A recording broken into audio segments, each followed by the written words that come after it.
What's up, rap stars? It's your host, Romeo Santos, co-host Kenny Fulton. Kenny, how are you today, my man? Doing great, doing great. We're coming up on the last quarter of the year, so Yes, sir. feeling motivated, Yes, excited. sir. Yep. It's a little bit chilly. I got a sweatshirt on today. This is kind of crazy, but I'm liking it.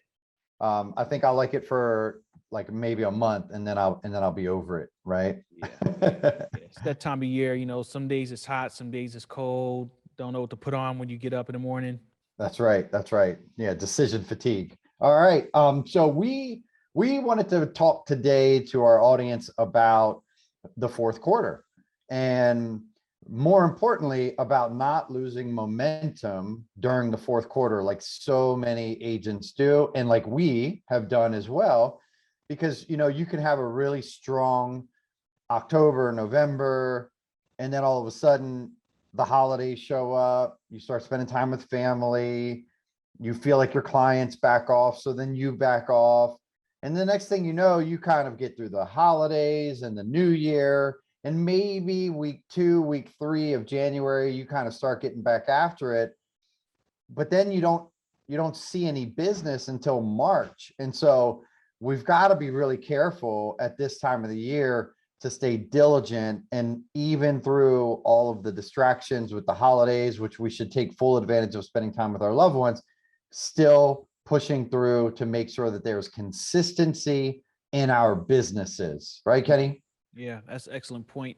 And not just for our own needs, as full-time agents, this is our primary source of income, Right. for the time being. So, you have to keep that motivation and that energy up, but also for your clients. Yeah. Your clients, there are a lot of great opportunities this time of year. I purchased my last two homes in December. Hmm. So the period of time where a lot of people are thinking like, oh, well, things are slowing down, and if it hasn't happened yet, it's not going to happen. This is also a great time of year to find some deals where you're not competing against 20 other people. If you're a buyer, if you're a seller, this you're going on to your next property as well. This is still a great time. There are a lot of buyers who are still out there. Maybe their priorities have changed, maybe Yeah. their needs have changed, so it's good on both sides. Yeah, I would agree for sure. So what are some of the things that you are going to do this year, Kenny, going into the fourth quarter to make sure that you don't fall off towards the end of this year and beginning of next year, 2022?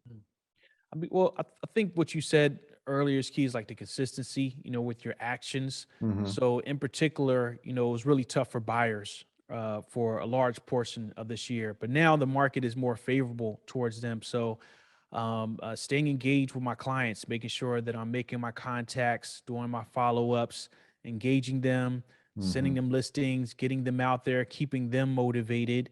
And also, daylight is limited right now. So Yeah. as we get into the further in the year, so your evenings, you kind of have a little bit less of an evening to get out there with clients. So maybe you can't show them four houses on a Thursday night, right? Right.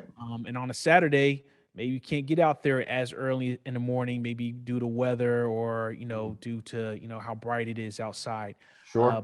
But not letting that discourage people from getting out there. So I'd say the number one thing is just staying consistent with our actions, making our contacts and follow-ups, and on a weekly basis make sure that I'm still engaging my active client list. Yeah, for sure. And I think this time of year, more important than any time of year, it's really important that you're purposeful, because without a doubt, there are demands of your time from your family and your loved ones during this time of the year that you must attend to, right? It's not okay not to show up to Thanksgiving, at least not in my Right. household.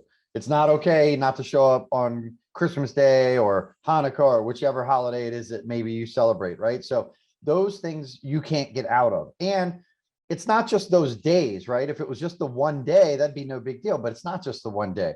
You've got this family that has a party around the holidays that wants to invite you, and this holiday, or maybe, Mhm. you have Thanksgiving, you've got family that live in another state, and so it's a week away, and maybe you're stopping here and you're going there. So you've got to really plan ahead of time to make sure that you're setting yourself up for success, and that you're being very purposeful, right? And so we talk a lot each week when we review our pipeline about where we are with our clients and which ones really are the ones we should be focusing on that have the highest likelihood and the highest need of our time versus those that may not. And I think that that helps us to stay a lot more focused on exactly what needs to happen. Yeah, that's a really good point. You have to prioritize your clients. Who is the most likely to transact, who has the highest need for your services, and but then also, not letting people get too cold either, because Yeah. I have found, there might be some people that I've engaged with in the spring when they were super motivated and want to get out there, and maybe it just wasn't the right market for them to be competitive, Mm-hmm. and not following up with them. And then, you might find out like, hey, just bought a house, because I haven't spoke to you in 6 months. So yeah, you got to prioritize, but you also need to check in and just see where people are at, let them know Yeah, that for you're still sure. here if they need you. Absolutely. And so, it's also a really good time because a lot of people that are not in a sales world, naturally, like if you're in a corporate environment, Mhm. a lot of times you start having department parties and things start to slack off a little bit. And there's, the bosses are not quite as on top, and so you have more people, I believe, that are going to be just kind of playing around on their cell phones, looking at social media, more open to conversate and dialogue. People are happy Mhm. typically during this holiday season that we're going to be coming into. And so, what a great opportunity for you to capitalize on that joyous feeling that people have and reach out, have some conversations, or do some extra posts on Facebook that maybe can create some engagement that you can then open up dialogues with people that maybe you haven't spoken to in a while. Now is the time for you to really double down on the things that you've been doing that's working, and also look around and see, is there anything else that I could be doing that other people are doing effectively? Right. Yeah. Like I was on a call earlier today where somebody was talking about posting questions that elicit dialogues. And we've talked about that in our organization. And I've done it and I've shared with the team how much feedback I get. Like I posted one post one time that said, if you had $25,000 and you could update any room in your house, which room would it be? And it was like 200 conversations in the thread. That's Mm. such an incredible way to get into a dialogue with people. Yet I haven't consistently done it. And so I've lost some of that momentum of being able to do so. But those are where you can really get involved, take it offline and say, hey, so I noticed that you said that like your kitchen is tiny, that the 25K wouldn't even do it for you. Is now the time to maybe list your house so that we can help you buy one that the 25K would help, right? Now's the time when you've got to have your reticulator activated system, your RAS up, where you're paying attention to who may be looking to transact so that you can help them. Mm. Yeah, that's a really good point. And it's something that we spoke about this morning was using this time now to get ready. So we talked about the holidays, right? Mm-hmm. So if you plan on sending out, holiday cards, Mm-hmm. getting your list together now, following up, making sure that you have addresses or emails or whatever way you contact your people. So Yeah. you're not, a week before Christmas trying to scramble and be like, oh, I gotta get these cards out, and but I got all these people that I need to get updated information for. So getting prepared for that holiday season now, I think is really going to come into play. And then also just trying to figure out like, what are you going to do? So I know last year we did a couple things during the holidays, and one that logistically was kind of challenging for us was the pumpkins. Oh, that was hard. And I just remember we were, I mean, I'll say that it was a logistical challenge because pumpkins are big, right? Yeah. And it's something that has an expiration date on it. Right. We had to coordinate, picking them up. That required that you even had a vehicle big enough. I mean, I don't even remember how many you delivered. Yeah. It was literally a ton. Yeah. But like that was something that was great and people appreciated it. Right. But we definitely did it the hard way. And For so sure. so better plan. But what we learned from it, we're like, you know what, next year we're not going to do pumpkins. But also, there were a lot of things that we learned along the way of how we could have done it better. But Right. we got it done. But Right. it was definitely not the easiest route to do it. Yeah, for sure. And a lot of those things that you guys have been able to learn through my mistakes has been my natural behavior of like deciding I want to do something and then just doing it. And it serves me well, and it also hurts me at times. It serves me well because I'm always going to be in action.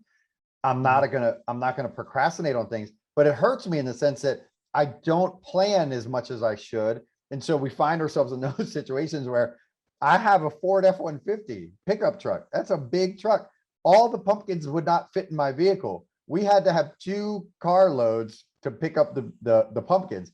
And you're right. And because our clients are all over the place, that didn't work out. So yeah, I agree. That was challenging. However, what could be really easy is planning that out and sending out a pumpkin carving kit, which you could probably order from Amazon and then just mail them out individually, which would be really simple. And then you could do something around it where you say, all right, everybody take a picture, which is what we did last year anyways. Yep. And the winner is going to win X. I think we gave away an iPad, right? Yep. And we Right. had a lot of entries as A well. ton of entries for sure. So I think those are the types of things that we still want to do, which are events that don't require people to go anywhere. Because even that, like, let's be honest, there's enough demand on our time. How easy is it to get a group of people to come together, especially with COVID? Is everybody get there vaccinated? Well, I don't know. This is going to be weird conversation. So why don't we make it so that it's simple and people can engage, right? Yeah. And even you mentioned something like, if you're going to send out cards, do you have your list together? Do you need to update addresses? That's a wonderful idea. And what a better way to actually get addresses from your sphere. If you say, hey, we're doing a pumpkin carving contest and we're going to send everybody a pumpkin carving kit, but I don't have your address. What's your address so I can send that out to you? And hopefully your kids can, participate. Last year we gave away an iPad. I think we're going to do something similar to that this year. What? Really? Yeah, my address is 1234 Main Street. Okay, cool. Now you have an address. Now you can continue to mail them things, right? Or if you're going to send out Christmas cards, are you going to send out a Christmas postcard? Or are you going to hand write a card to everybody? Well, if you're going to hand write a card to everybody, you probably better get started writing your cards now so that you can write 2 or 3 a day so that you can actually have them all written out by the time it's time to mail them. Because trust me, if you wait till the week before and you've got to hand write 100 cards, it's not going to happen. Yeah. But there's another thing though. To your credit, I can't remember how you put it. Is it imperfect action? There's another saying that you have around that. Imperfect action beats a perfect action anytime. Yeah. Because it still gets done. Right. And it still left an impression. Yeah. So you also can't let something not being perfect stop you from doing it, because Totally. that might limit you as well. So you got time to get things right, having this discussion this early in the year. But also, if it's not perfect, it doesn't mean that you shouldn't do it. Yeah, for sure. And, also during this time of year, while you're not letting yourself slack off, there is absolutely a portion of your business that you generate this year that will not close this year. Right. So now is also a really good time for you to start planning out, what do I want my 2022 to look like? And we talked about that earlier today as well in our meeting. Meaning, what do I want it to look like from a volume perspective? How many families do I want to help? How much volume would I like to generate? How much gross commission income would I like to earn? Right? And also, what does my business look like? Is the business that I did this year the volume that I wanted? If the answer is yes, good for you. If the answer is no, you got some work to do. If the answer is yes, but it was all over the world, and I think I could have done more if it was more centrally located, now you've got yourself a challenge. Well, then how do you centrally locate more of your business? How is it that you can do that? And now's the time to start planning those things, because we know that if you start doing something now or in a couple weeks, that by January, February, March, you're going to start seeing the results. So like for me, I want to get a lot more business in our community where I live of Annapolis, Maryland. Well, I need to start those efforts now so that they start to show up in January, February, March, and then carry through the rest of the year. But if I wait until next year to try to do that, it'll show up in July, and that's not going to do me the amount of good that I want it to do. Yeah. And I think that's why a lot of companies, we think about next year in terms of January 1st, but from a corporate perspective, they have fiscal years, right? Right. So their goals might not be based around the calendar, from January might be. So it's almost kind of like that. Like, we when we start, you can't start planning for January in December. Right. we're kind of already wrapped up, the height of this season, but there's still plenty of business to be transacted. Right. But to start thinking about January, we have to start thinking about that now in order to Yeah. prepare for it. So, and I think that's one of the great things about being in Maryland is you do have those change of seasons, which I think Mhm. also kind of, get your mind kind of thinking differently as a year Yeah. progressive. I wonder if we were like in Miami or somewhere where it's sunny kind of, 365, maybe how that works, psychologically there.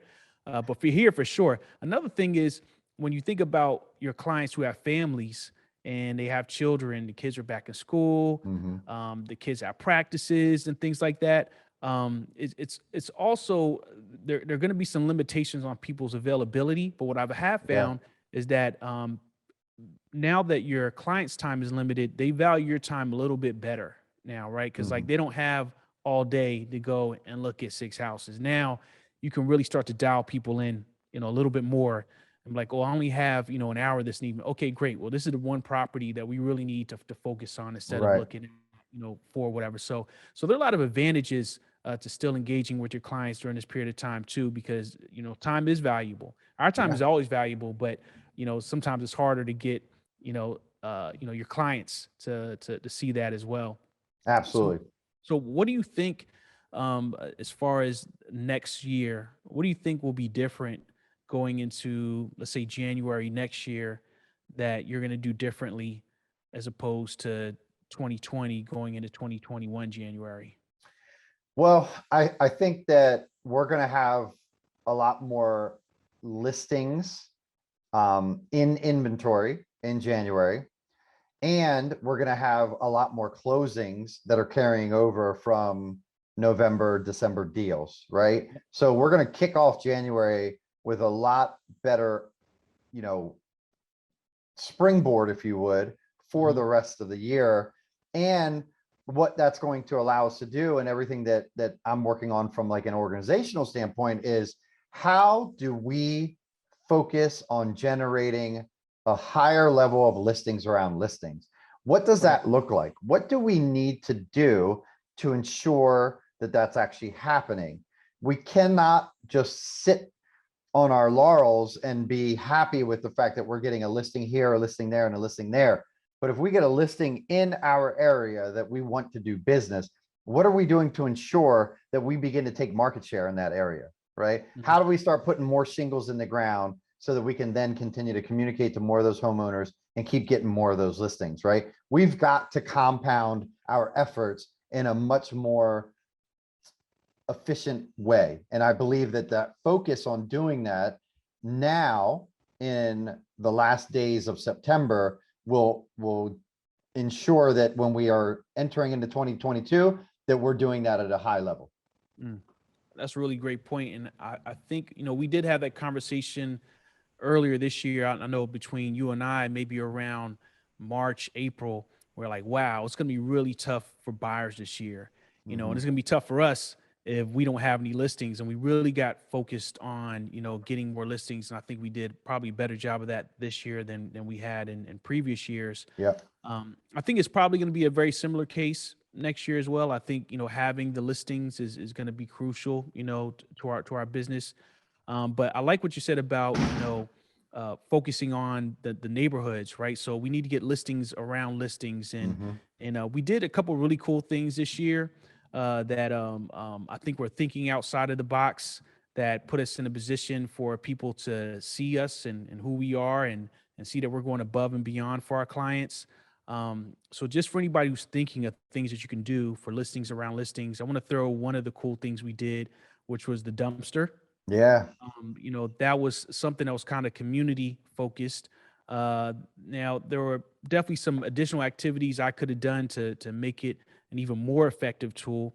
But essentially, we had clients who were moving out of the state, and to make it easier for them, they're like, yeah, I got a whole bunch of stuff I got to get rid of. And I was like, okay, well, here's the opportunity here. How are you going to get rid of this stuff? Well, I'm going to make a couple trips, to the dump. Like, you have to make a lot of trips to the dump. What kind of vehicle are you going to rent? So we ended up getting a dumpster, and we partnered with our lender, and we ended up, was it 500? How many yards was it? I think it was like 500 cubic A yard. 30 yard. 30 yard. 30 yards. Yep. $500. So a Yeah. 30-yard a dumpster that we had out there. And I did it on the day of the open house. And so there was a lot of activity, a lot of people out there walking and high visibility listing, and invited people to come over and do their spring cleaning. Yeah. I've seen some of our peers this time of year, they're doing recycle events where they're inviting, people from the neighborhood or past clients to come out and bring recyclables. This year, I seen one. They're doing electronic recycling as well. Yeah. I thought it was pretty interesting. So you can work your neighborhood by giving them something as well, instead of just flyers or knocking on their door. Be a benefit for that community. Show them that you're doing something that's helping them out. Yeah, for sure. I mean, I think, you know, mailers that are just generic that anybody can do, they're going to take a long time and a lot of consistency over time. And you're going to have shingles in that neighborhood as well. Otherwise, they're just going to fall on deaf ears. Yep. With that said, though, going into a neighborhood that you want to own, you got to get a listing. Otherwise, it'd be weird if you just went in there and did it. You could do it, though, but you get a listing and then you do that event or some sort of an event where you bring the community in. But you've got to really, again, be purposeful and make sure that you meet them, right? Make sure that you shake their hand, that you get their name, that you find out what house they live at, right? That you can then send them a thank you card that hopefully you hand wrote. Maybe you get an email address, exchange information. You need to add them into your database and then communicate with them consistently so that they will become a referral source for you and also possibly sell and buy with you. Yep. Excellent point. Excellent point. Well, I mean, I feel like, this year, as we kind of started having some conversations about, who we want to be and how we want to brand ourselves, I think proximity has become a bigger piece of the conversation as well. And so, doing more businesses in the communities that we live in, there's a lot of advantages to that. We live here, our children are in the schools, we know the people who live out here. And so I think for me, just really focusing on the county that I live in, which is relatively small. I live in Howard County. It's a community that I've lived in for 13 years now, that I feel really connected to, and that also has the type of properties that I like myself. Like I enjoy, the types of homes that are here. And it's just like, you being off of the water, you enjoy, that type of a lifestyle. Yes. So I think kind of really, merging our businesses with our family lives, like being able to do a showing in Columbia and then being home 15 minutes later is awesome. Huge. It's also awesome selling a property in Waldorf, right? But then getting down there, and that taking an hour and a half and then getting home, I mean, it takes up a large portion of the day and just isn't a very scalable model. So I think, just really trying to make sure that what we're doing works with our family lives and our personal lives, is really going to be important for us as we grow. Yeah, I mean, from our days in Keller Williams, Business Objectives, Life by Design, bold, the course from Diana Kokoska, right? It says, the purpose of business is to fund, F-U-N-D, the perfect life. But that's our choice, right? And so you're right. Taking a listing in Waldorf, which is an hour away from us, is great because we get to help somebody. However, we don't get to help them as well as we want to help them. Good example is we just closed one in Fort Washington, which is about an hour from my house. And there were a lot of things that were happening with that property that I would want to personally have been able to go and check on the property a couple times while the repairs were happening as a service to my client because I care about them. The reality is, though, is that I didn't have 2 hours on any given day to be able to just drive down and drive back to be able to go and check on it. Yet, if it was 15 minutes down the road, I could have checked on it 3 times that week. Yeah. And it wouldn't have been any skin off my back. It would have been less time 3 times to do it 1 time down in Waldorf, Fort Washington, rather. So yes, absolutely, folks, focus on what you want your business to look like. Take charge and make your business look that way. Put a plan together, open up a notepad on your computer, an actual notepad that you write with a pen, a Google Doc, it doesn't matter, and start jotting out what you want your life to look like. And then go to work to create a plan to make it come to fruition. it is 100% in your ability to have anything and everything that you want. If there's somebody else out there that's doing it, then why can't you? And I'll leave everybody with that. Kenny, as always, beautiful show. Thank you so much. Kenny, where can they find Appreciate you? Instagram at Realtor Kenny Fulton, Facebook Kenny Fulton, text or call 443-763-0958, and Kenny at redanchorproperties.com. Beautiful. I'm at Real Estate Romeo. Realtor Romeo Santos. Damn, I don't even know my stuff. Realtor Romeo Santos on Instagram. I'm the DMV Real Estate Man on TikTok. I am the Romeo Santos Group and also Red Anchor Properties on Facebook. And of course, just my personal page, Romeo Santos. Call me at 240-401-8023 or email me at romeo@redanchorproperties.com. Rap stars, this has been our show. We're out. Peace.